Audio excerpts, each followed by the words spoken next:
เป็นวันหยุดการหยุดงานของข้าราชการบ้านเมืองตลอดถึงสถานการศึกษาต่างๆบางที่สถานการศึกษาก็ยังสอนชดเชยในช่วงของการเผยแพร่ของโรคระบาดโควิด -19 ก็วันนี้ตั้งแต่เจ้าญาติโยมตีสี่ตีสามตีสี่มาฝนก็ตกลงมาพรำปล่อยตามให้อากาศเยือกเย็นสบายแต่ว่าการสัญจรไปมานั่นก็จะเป็นที่ลำบากแก่ญาติโยมเรื่องว่าน้ำจึงนองถนนหนทางขับรถขับรางก็ต้องระมัดระวังหันใจแก่ผู้เดินทางคนอื่นและก็บ่ต้องเฝ้าต้องฟังการเฝ้าฟังเดินทางโดยบ่ตรวจตราดูแลความเรียบร้อยและขับรถเวยกว่าความเร็วเวยที่ได้กำหนดไว้ก็จะทำให้เกิดเป็นอันตรายต่อชีวิตและทรัพย์สินเพราะนั้นต้องระมัดระวังในการเดินทางวันนี้ทางสำนักปฏิบัติธรรมวัดพระบาทอุดมด้านบ่อสาวาก็มีการปฏิบัติธรรมตามปกติในวันเสาร์ทุกเสาร์ญาติโยมนะเสาร์นี้ก็จะเป็นเสาร์ของการประพฤติปฏิบัติธรรมของแต่ละท่านแต่ละคนวันเสาร์หน้าวันที่29เสาร์หน้าบุญเขาก็จะหยุดการพักปฏิบัติธรรม1 วันเพราะว่าทางวัดพระบาทอุดมเขาก็จะมีการเข้าสลากพัดประจำปีการตามเข้าสลากพัดประจำปีนี้เขาก็ทำจำเพาะในเขตตำบลไผ่ตำบลเมืองตำบลมันตำบลเวียงนี่ก็มี3 เขตนะญาติโยม3 เขตเขต 1เขต 2เขต 3แล้วก็ครูบาอาจารย์ที่ได้รับนิมนต์มาตึงที่เคารพนับถือก็ได้รับมาร่วมกินร่วมทานด้วยกันในวันที่29เพราะฉะนั้นญาติโยมที่จะทานเข้าสลากก็เตรียมสังฆทานหรือมีเปาะที่จะเอาเป็นสังฆทานเขาก็ศีลหน้านี้ตรงวันที่26นี่เขาก็จะมาลงชื่อลงนามเป็นสลักเส้นญาติโยมเนี่ยลงชื่อลงนามเพื่อจะเอาชื่อของพ่อแม่พี่น้องมามวนใส่บาตรดังคือตุเจ้าพระสงฆ์องค์เนรได้จับกันในนี้ก็บอกข่าวกล่าวเตือนเชิญชวนญาติโยมท่านสาธุชนทั้งหลายปีนี้เขาก็จะได้ตาลเข้ากล่องตาลเข้ากล่องถวายแด่ภิกษุสงฆ์สามเณรทุกตนทุกองค์คือมันเสร็จสิ้นก่อน11 โมงแล้วก็ญาติโยมที่ไปร่วมทำบุญเขาก็จะได้มอบเข้ากล่องเนื้อแก่ละท่านแต่ละคนที่ไปร่วมทำบุญกันเขาก็บ่ได้จัดทำอาหารที่เป็นอลึกอึกหนาปลาถ้วยปลาจ้อนมากล่องเป็นพนึนถึงทุกทึนทึกญาติโยมนะปีนี้เอาอย่างง่ายๆเอาสบายให้มาเสร็จก่อนเที่ยงอย่างวันพรุ่งนี้ก็ที่ตังวัดเจดีย์งามเพื่อจะทานก่อนวันพรุ่งนี้เขาลองไปพอตัวอย่างที่วัดเจดีย์งามเพิ่งก็เสร็จสิ้นก่อน11 โมงเสร็จแล้วก็รับเข้ากล่องรับอาหารไปฉันวัดไผ่วัดมันหรือจะฉันในที่วัดที่เขาไปฮับกินฮับทานก็เป็นอย่างแต่เสร็จพิธีก่อน11 โมงอันนี้ก็บ่ฮือได้อยู่กันเมิน ทำบุญทำทานตั้งแต่7 โมงเช้า9 โมงก็เอาต้นไปจุ่มกัน10 โมงก็พ่ออาจารย์โอกาสเบญตาลถวายเส้นสลากพัดประสงค์อนุโมทนารับต้นสลากพัดเป็นเซตพิธีอันนี้ปีนี้ก็ได้กำหนดกฎเกณฑ์ได้ประชุมได้ออกหนังสือคือแก่วัดวาอารามต่างๆในเขตอำเภอได้รับทราบหรือได้ปฏิบัติตามนี้วันนี้หลังจากที่ได้ปฏิบัติธรรมนำศรัทธาญาติโยมไหว้พระสวดมนต์เจริญสมาธิภาวนาแล้วอาตมาภาพก็จะได้เดินทางไปที่วัดสันขยอมตำบลอำเภอสันทรายจังหวัดเชียงใหม่เพื่อจะได้ไปร่วมรดน้ำศพท่านพระครูโอภาสพระครูโอภาสนี่เปิ้นเป็นรองเจ้าคณะอำเภอสันทรายเชียงใหม่แต่ถึงแก่มรณภาพลงได้2 วันและเปิ้นจะรดน้ำศพในวันนี้ได้ออกจากโรงพยาบาลวันนี้นี่ก็แจ้งญาติโยมท่านสาธุชนทั้งหลายรับทราบก็หลังจากที่เราได้ทำกิจกรรมในวันเสาร์เรียบร้อยแล้วก็จะได้เดินทางไปที่อำเภอสันทรายจังหวัดเชียงใหม่วัดสังขยอมเป็นลำดับต่อไปญาติโยมท่านสาธุชนวันนี้เดือน12เดือนขึ้น4 ค่ำเมื่อคืนนี้ได้ออกรายการธรรมประทีปส่องตางในภาคกลางคืนตั้งแต่20 นาฬิกาไปถึง22 นาฬิกาแต่ในช่วงไปถึง20 นาฬิกา35 นาทีเนี่ยญาติโยมไฟฟ้าทางอำเภอฝางเขาดับวูบนะดับวูบมันเกิดกระชากเอาอินเทอร์เน็ตกระชากเอาเครื่องทรงพลอยดับไปตัวแล้วก็เปิดมาแหมกรรมก็ได้มาเทศทำเปตพีแล้วก็สรุปธรรมแล้วก็ทำน้ำมนต์ผลปรากฏว่าผู้ที่รับฟังตั้งเกาะเครือข่ายไปหลายอำเภอหลายจังหวัดนั่นเปิ้นรับบ่ได้วะเปิ้นก็โทรศัพท์มาบอกว่าโอ้หลวงพ่อเสียดายรับบ่ได้ได้เตรียมน้ำมนต์เตรียมน้ำขมิ้นส้มปล่อยไว้แล้วมันเป็นเหตุสุดวิสัยเรื่องของเทคโนโลยีนะญาติโยมตั้งเฮานี่ก็ส่งไปแถวชัยปราการอำเภอฝางเนี่ยรับได้กันอยู่รับขึ้นนี้ได้ 100.25 แต่เฮาเกาะเครือข่ายไปหาเปิ้นตั้งเชียงใหม่ตั้งลำปางแจ้ห่มตั้งเวียงป่าเป้าจอมตองละปูนี่เปิ้นรับบ่ได้ครั้งแรกก็รับได้ตอนที่เกินรายการ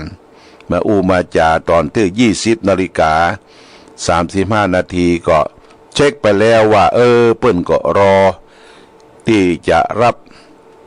น้ำพระพุทธมนต์ก็ได้รับเฉพาะในเขตอำเภอฝางแม่อายชัยปราการเต้าอันนะญาติโยมนะเนื้อหาสาระของธรรมะที่ได้นำมาเทศเมื่อคืนเป็นธรรมเปรตพรีคือทำบุญอุทิศให้แก่ผู้ตายได้กล่าวถึงในสมัยครั้งพุทธกาลพระเจ้าพิมพิสารแคว้นมคธได้มากึดถึงล่ำเปิงถึงญาติพี่น้องของตนเองญาติพี่น้องที่ได้ล้มหายตายจากไปบางคนก็มีพญาปัญญาบางคนก็ขาดสติปัญญาบางคนได้ทำบุญสุนทานไปบ่ได้ขาดสายบางคนก็บ่ได้ทำบุญสุนทานไปก่อนจะตายจากโลกนี้ พญาพิมพิสารก็มาคิดและสงวนว่าจะเนี่ยอย่างใดที่เขาตายไปเนี่ยเขาบ่ได้รับส่วนบุญส่วนกุศลผลทานที่กึดกินกึดตานไปหาพญาเจ้าก็มาสลังสังกาก็ได้เอาขันเข้าตอกดอกไม้เข้าไปกราบไหว้พระพุทธเจ้าณที่เวฬุวันกราบแล้วก็พระพุทธเจ้าก็ได้ไต่ทวนถามว่าท่านมหาบพิตรท่านมีปัญหาอันหยังที่จะได้มาถามพระเจ้าพิมพิสารก็บอกว่ามีความสลังสังกาว่าคนที่ได้ตายไปจากโลกนี้ไปที่ตายไปก็ได้ไปตกระกำลำบากมกไหม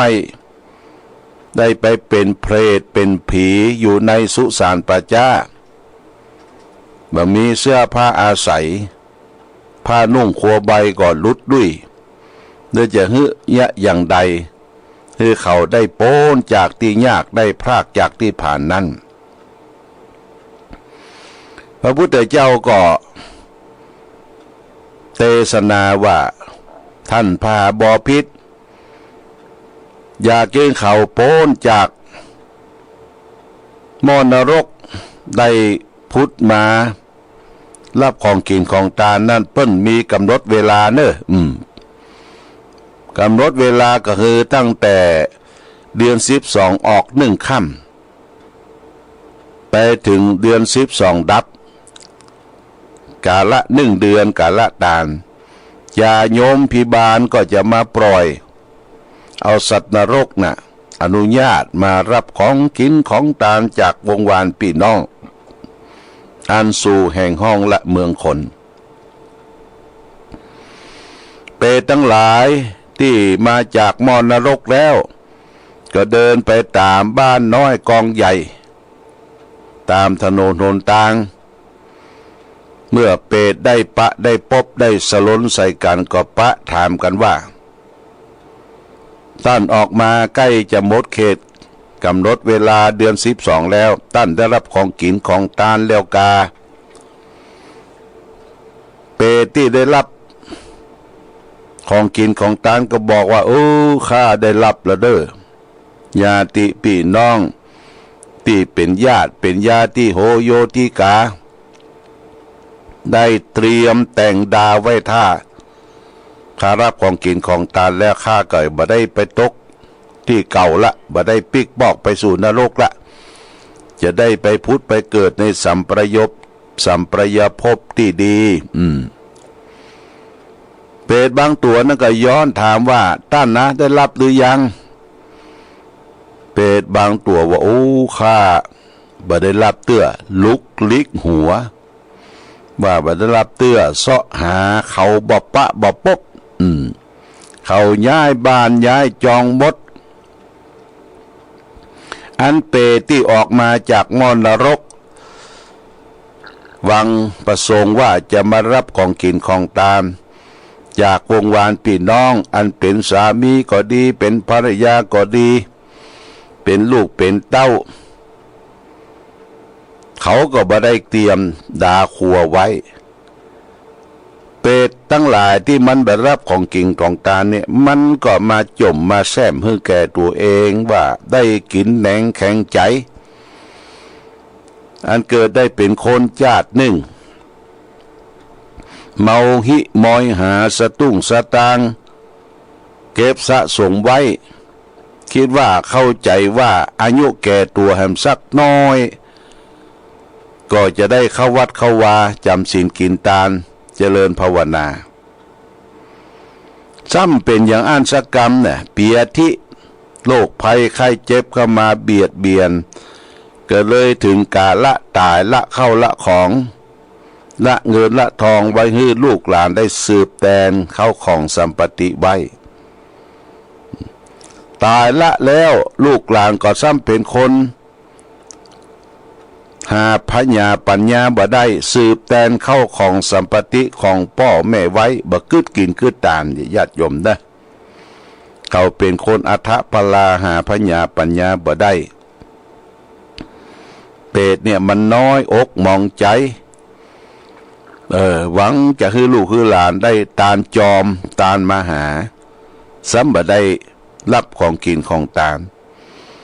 มันก็จมแซมมือตัวเองพละพลายไปถึงลูกเต้าเข้าปั้นตั้งหลายได้ทำกล่าวไว้จะนั่นญาติโยมนะเพราะฉะนั้น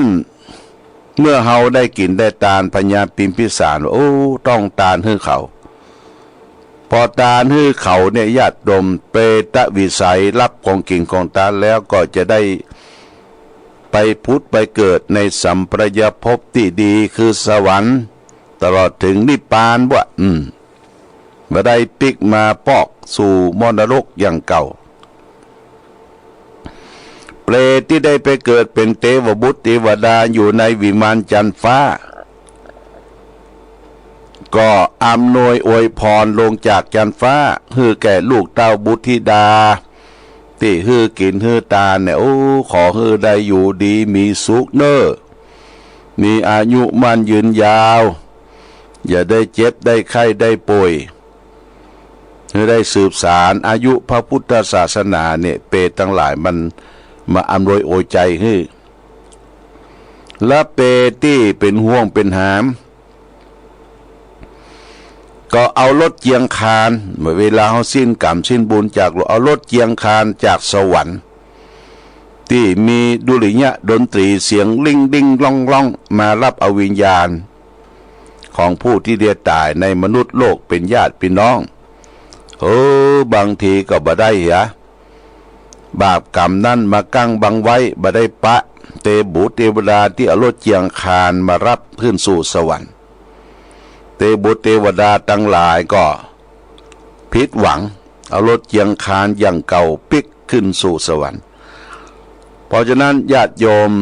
ท่านสาธุชนทั้งหลายเดือนกันยาถือว่าเป็นเดือนกันยากมันตรงกับเดือน12เหนือในญาติโยม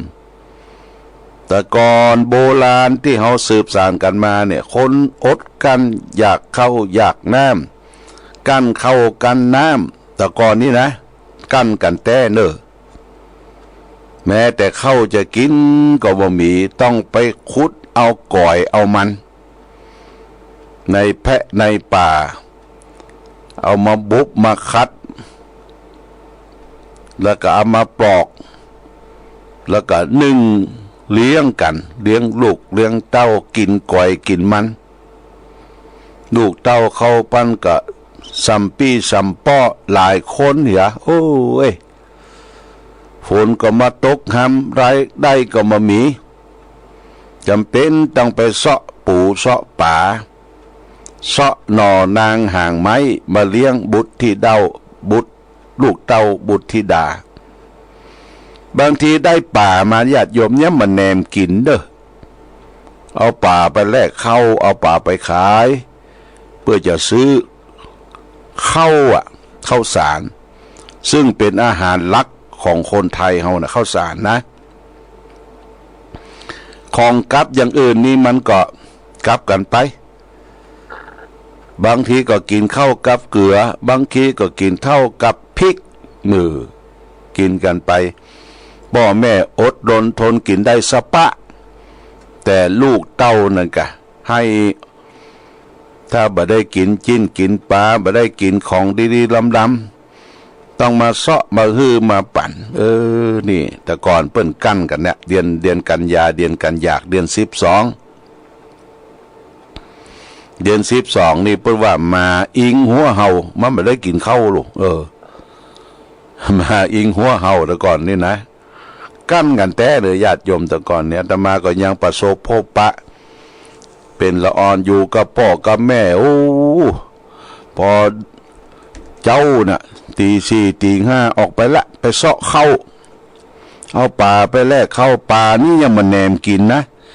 จะกินก็กินตัวน้อยๆปุ่นตัวอ้วนๆ ปลาดุกอุยตูนเอาไปแลกเข้าโอ้เป็นน่าสังเวทนาต่อพ่อต่อแม่เลี้ยงลูกเลี้ยงเต้า5 6 7 คนเพราะฉะนั้นจึงสรุปว่าลูกเต้าที่เขามีชีวิตจิตยังดังสาบเนี่ยนะจะไปลืมจะไปลืมบุญคุณของพ่อของแม่เมื่อพ่อแม่มีชีวิตอยู่เขาก็ตอบแทนคุณเปิ้นสิ้นบุญไปแล้วก็ทำบุญอุทิศส่วนบุญส่วนกุศลให้แก่ท่านอย่างในเทศกาลเดือน12เหนือเนี่ยญาติโยมตาลกัวเข้ากันเข้าตาลต้นเข้าสลักกระพัดตาลสังตาลเปาะให้แก่พ่อแม่จิตวิญญาณของพ่อแม่นั้นเปิ้นจะได้มาพัฒนาอนุโมทนายังกุศลเจตนาของลูกของเต้าคนใดกึดถึงพ่อแม่เป็นคนที่มีความกตัญญูกตเวทิตานั้นถือว่าเป็นคนดีญาติโยมพระพุทธเจ้ายกย่องเทิดทูนว่าเขาจะพอคนดีได้พอบ่ยากพอที่คนมันหูกุลแล้วก็ตอบแทนกุลบางคนอยู่ในสังคมอยู่ในชุมชนโอ้แต่งตัวเยอะเนอะใส่เลสใส่สร้อยใส่นิ้วแขนนิ้วมือเหลืองเจี๊ยบดแต่ว่าบ่ได้เลี้ยงดูพ่อแม่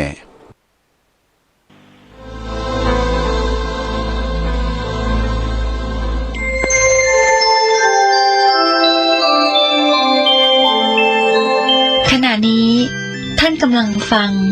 สถานีวิทยุกระจายเสียง FM 104.5 เมกะเฮิรตซ์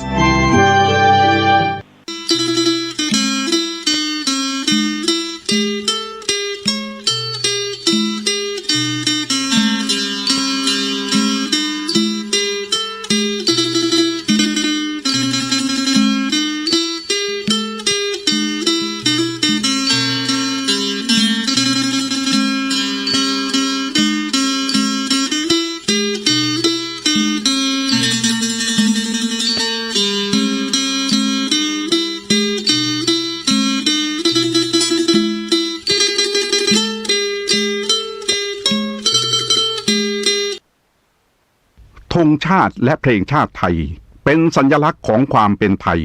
เราจงร่วมใจยืนตรงเคารพธงชาติด้วยความภาคภูมิใจในเอกราชและความเสียสละของบรรพบุรุษไทย